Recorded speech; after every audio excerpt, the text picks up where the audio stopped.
The message was simple: come alone, trust no one from the palace. Princess Diana had never received anything like it before.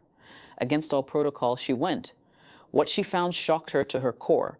It was October 15th, 1996, when the handwritten note arrived at Kensington Palace. The envelope bore no return address, only Diana's name written in shaky handwriting. Inside, the message was brief but urgent. Your Royal Highness, I am dying. There are things you must know about your family that no one else will tell you. Come to Glencairn Village, Scotland. Come alone, trust no one from the palace. Lives depend on your discretion. Margaret Sinclair. Diana stared at the letter for a long time. Margaret Sinclair. The name was familiar, but distant. After some thought, she remembered. A quiet woman who had worked as a palace chambermaid for decades, someone who had always been kind but had kept to herself. Margaret had retired 5 years ago, and Diana hadn't thought about her since. James Mitchell, Diana's security chief, was adamant when she showed him the letter. Absolutely not, Your Highness. This has all the hallmarks of a setup. Anonymous messages, remote locations, demands for secrecy. It's textbook dangerous. Diana sat in her private study that evening, the letter in her hands. Something about the desperation in those carefully written words haunted her. Margaret had worked in the palace for 25 years. She had seen everything, heard everything, but had never spoken out of turn. Why now? What could be so important that a dying woman would risk everything to tell her? The next morning, Diana made a decision that would change everything.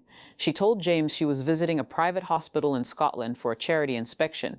It was a lie, but she needed the cover story.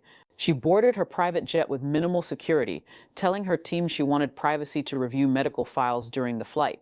Glencairn Village was barely a dot on the map, nestled in the Scottish Highlands, surrounded by rolling hills and ancient stone walls. The village had perhaps 200 residents, most of whom had lived there for generations. As Diana's car pulled into the village center, she felt eyes watching from behind lace curtains. Sarah Whitman, the postmistress, directed Diana to a small cottage on the edge of town. Mrs. Sinclair's been expecting you, she said quietly. She's been preparing for weeks, getting her affairs in order. Poor woman's been carrying a heavy burden for years. The cottage was modest but well kept, with a garden full of late-blooming roses and a view of the Scottish hills beyond. Diana knocked gently on the door, her heart racing with anticipation and anxiety. Margaret Sinclair answered the door herself, though she looked frail and much older than Diana remembered. Her once brown hair had turned completely white, and her hands shook slightly as she gestured for Diana to enter. Your Royal Highness, Margaret said, her voice still carrying the dignity Diana remembered. Thank you for coming. I wasn't sure you would. The cottage interior was simple but comfortable, filled with photographs and mementos from Margaret's years of service.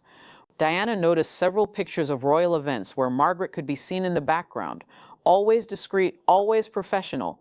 Please sit down, Margaret said, indicating a comfortable chair by the fireplace. There's tea if you'd like some. I imagine you have questions about why I asked you here. Diana accepted the tea, noting how Margaret's hands trembled as she poured.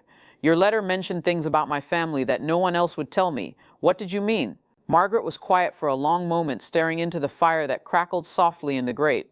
When she finally spoke, her voice was heavy with years of kept secrets. I served your family for 25 years, she began. I cleaned rooms, changed linens, and generally tried to be invisible. But when you're invisible, people forget you're there. They say things, do things, make decisions as if you don't exist. Diana leaned forward, sensing this was leading somewhere significant. It started slowly, Margaret continued, her weathered hands gripping her teacup. Small conversations I overheard while cleaning the private offices, comments about your popularity with the public, concerns about how your charitable work was overshadowing other royal activities. Diana felt her heart rate quicken. She had always sensed undercurrents of disapproval, but had never understood their source. During your marriage troubles, particularly in the last few years, I overheard conversations that troubled me deeply. Conversations about you, about your future, about plans being made without your knowledge or consent. Margaret set down her teacup and looked directly at Diana. I remember one conversation particularly clearly. It was in Sir Anthony's office. He was the Queen's private secretary then. 3 men were discussing how to manage the Diana situation, as they called it. The words hit Diana like a physical blow. She had been reduced to a situation to be managed. They were concerned about your independence, Margaret continued. Your growing popularity with the public was seen as a threat to traditional royal protocol. One of them said you were becoming too powerful for your own good, and that something needed to be done to bring you back into line. A chill ran through Diana despite the warmth of the fire. What kind of conversations? Margaret pulled out a small notebook, its pages yellowed with age. I started writing things down when I realized how serious the situation was becoming. Names, dates, conversations. I thought someone should have a record. She opened the notebook to a page marked with a ribbon. There were meetings, Your Highness, private meetings between senior palace staff, government officials, and security personnel. They discussed your public activities, your charitable work, your personal relationships. Diana's blood ran cold. What kind of discussions? They were concerned about your independence. Your growing popularity with the public was seen as a threat to traditional royal protocol. Some felt you were becoming too powerful, too influential in areas where you weren't supposed to have influence. Margaret turned several pages in her notebook, pointing to specific entries. There were discussions about limiting your access to certain information, controlling your public engagements, and managing your media relationships. Diana felt sick. Managing how? Information was being leaked selectively to journalists. Stories about your personal life, your emotional state, your relationships, all designed to portray you as unstable or unsuitable for your royal role. Years of feeling paranoid, years of wondering why private moments always seemed to become public knowledge, suddenly made terrible sense. Who was involved in these meetings? Diana asked, her voice barely above a whisper. Margaret hesitated, clearly torn between loyalty to her former employers and loyalty to the truth. Some names you would recognize: senior advisors, security personnel, even some family members. They genuinely believed they were protecting the monarchy's interests, but they saw you as a threat to that goal. Diana stood up and walked to the window, looking out at the peaceful Scottish countryside. The contrast between this tranquil setting and the ugly truth she was learning felt surreal. In the distance, she could see sheep grazing in fields surrounded by ancient stone walls, a scene that had remained unchanged for centuries, while palace intrigue swirled around her life. "There's something else," Margaret said softly, "something that frightened me so much I almost didn't write it down." Diana turned back, bracing herself for whatever revelation was coming next. "After your separation was announced publicly, there was a meeting I wasn't supposed to witness. I was cleaning late one evening when voices carried from the private study. The door was slightly ajar, and I heard Sir Robert talking to someone I didn't recognize, a man with a crisp military bearing." Margaret's hands shook as she turned to a page near the back of her notebook. The stranger was discussing contingency plans for dealing with what he called the Diana problem permanently. Sir Robert seemed uncomfortable with the conversation, but he didn't shut it down. Diana felt the blood drain from her face. "What kind of contingency plans?" "I couldn't hear everything," Margaret admitted, "but there was talk about accidents, about how tragic it would be if something happened to you during one of your humanitarian missions." The man said it would solve many problems and generate enormous public sympathy for the royal family. The cottage suddenly felt very cold despite the fire. Diana sank back into her chair, struggling to process what she was hearing. "I was so frightened by what I'd overheard that I couldn't sleep for weeks," Margaret continued. "I started watching the newspapers obsessively, looking for any signs that something might happen to you." Diana's mind raced through all her recent travels, all the times security had seemed inadequate or strangely configured. How many of those incidents had been genuine incompetence, and how many had been something more sinister? "Why are you telling me this now?" Diana asked, her voice trembling. "Because I'm dying," Margaret said simply. "Pancreatic cancer. I have perhaps 2 months left. I've carried these secrets for years, and I can't take them to my grave knowing you never learned the truth about what you've been facing." Diana felt tears forming in her eyes, not just for Margaret's condition, but for the terrible burden this woman had carried alone for so long. Diana returned to her chair, her mind racing with implications. "Is there more?" Margaret nodded gravely. "The most disturbing conversations happened after your separation from Prince Charles was announced. There were discussions about your future role, about how much freedom you should be allowed to maintain." She turned to another marked page in her notebook. "They were particularly concerned about your humanitarian work, your visits to landmine victims, AIDS patients, homeless shelters. They felt these activities were too political, too controversial for a royal."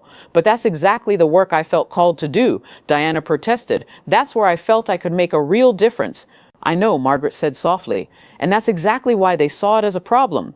Your compassion and authenticity were connecting with people in ways that made some very powerful individuals uncomfortable." Margaret stood up slowly and walked to a small writing desk in the corner of the room.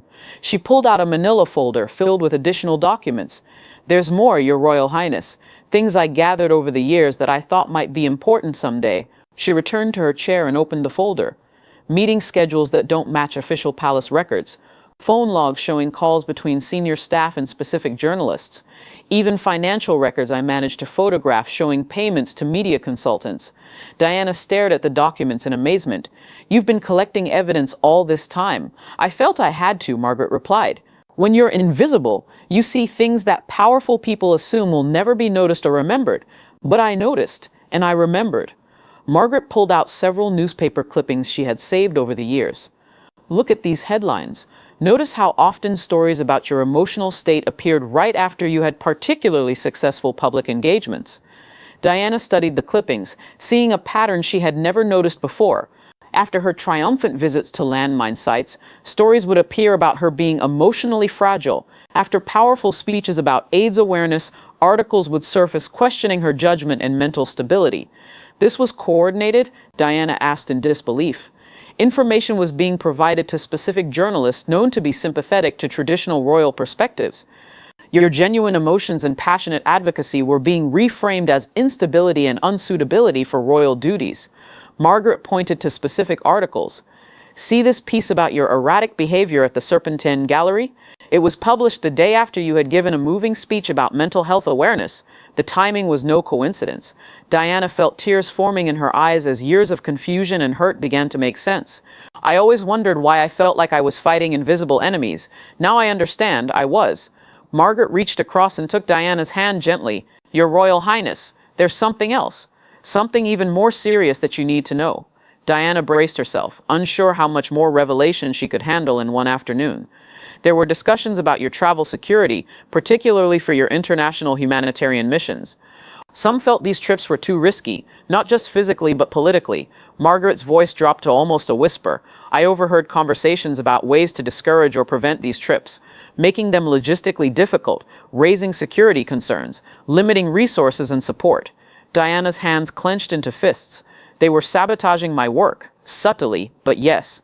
The goal was to frustrate you enough that you would voluntarily scale back your activities and return to more traditional royal duties like ribbon cuttings and garden parties." Margaret pulled out a small calendar from her folder. "I started marking dates when security problems arose for your trips. Look at this pattern. Every time you planned something particularly meaningful, there would suddenly be intelligence concerns or logistical complications." Diana studied the calendar, seeing clear evidence of systematic interference with her humanitarian work. "My trip to Angola almost didn't happen because of supposed security issues that were never clearly explained." "Exactly," Margaret confirmed. "That trip was seen as far too political and dangerous, not because of physical threats, but because your advocacy against landmines was challenging government policies and military contracts." Diana stood up again, pacing the small room as anger and hurt warred within her. "All this time I thought I was going crazy. I thought I was imagining the obstacles and resistance." "You weren't imagining anything," Margaret said firmly. "You were being systematically undermined by people who saw your independence and popularity as threats to their control." Margaret opened her notebook to a section near the back. "There's one more thing you should know. After your divorce was finalized, there were discussions about your future living arrangements and financial support." Diana stopped pacing and looked directly at Margaret. "What kind of discussions?" "They were concerned about your continued high profile and independence. Some suggested that reducing your financial support would force you to remarry, or at least reduce your public activities." Margaret read from her notes. "Sir Robert said something like, if she has to worry about money, she'll have less time for these crusades of hers. They saw your humanitarian work as expensive hobbies rather than meaningful contributions." Diana felt a surge of anger unlike anything she had experienced before.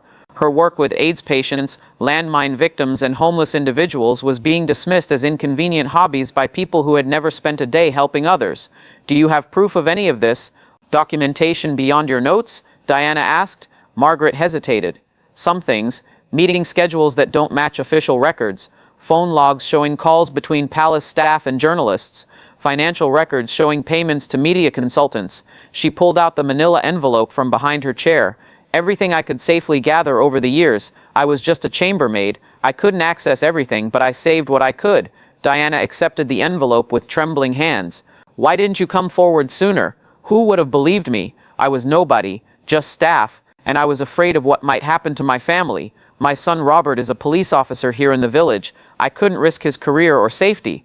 Diana understood the terrible position Margaret had been in. Speaking out against the royal establishment could have destroyed not just her own life, but her family's future as well. "You've taken an enormous risk telling me this now," Diana said. "I'm dying anyway," Margaret said with a sad smile. "But you're still young, still fighting for the causes you believe in. You deserve to know what you've been up against." Margaret walked over to her mantelpiece and picked up a framed photograph. It showed her standing in the background during one of Diana's hospital visits, barely visible among the crowd of officials and photographers. "I was there that day when you held that little AIDS patient," Margaret said. "I saw how the other staff reacted when they thought no one was looking. Some were genuinely moved, but others were calculating how much trouble this was going to cause." Diana took the photograph, studying the faces in the background. "I remember feeling so alone that day, like I was fighting the world to do something that seemed obviously right." "You were fighting the world," Margaret confirmed, "but you were also changing it. That's why they were so afraid of you." As the afternoon sun began to set over the Scottish hills, Diana realized this conversation had changed everything she thought she knew about her royal life. The isolation, the constant scrutiny, the feeling that she was always one step behind her critics, it all made sense now. "What should I do with this information?" Diana asked. Margaret was quiet for a long moment. "That's not for me to say, Your Royal Highness, but I will tell you this. The people who love you, who support your work, who believe in what you're trying to accomplish, they vastly outnumber the ones who want to stop you." Diana looked through the window at the village beyond. She could see lights beginning to come on in cottage windows, families gathering for evening meals, normal people living normal lives without the complicated web of palace politics. "Margaret, I need you to know that what you've done today, telling me this truth, is incredibly brave. You've given me something I've needed for years without knowing it, validation that I wasn't losing my mind."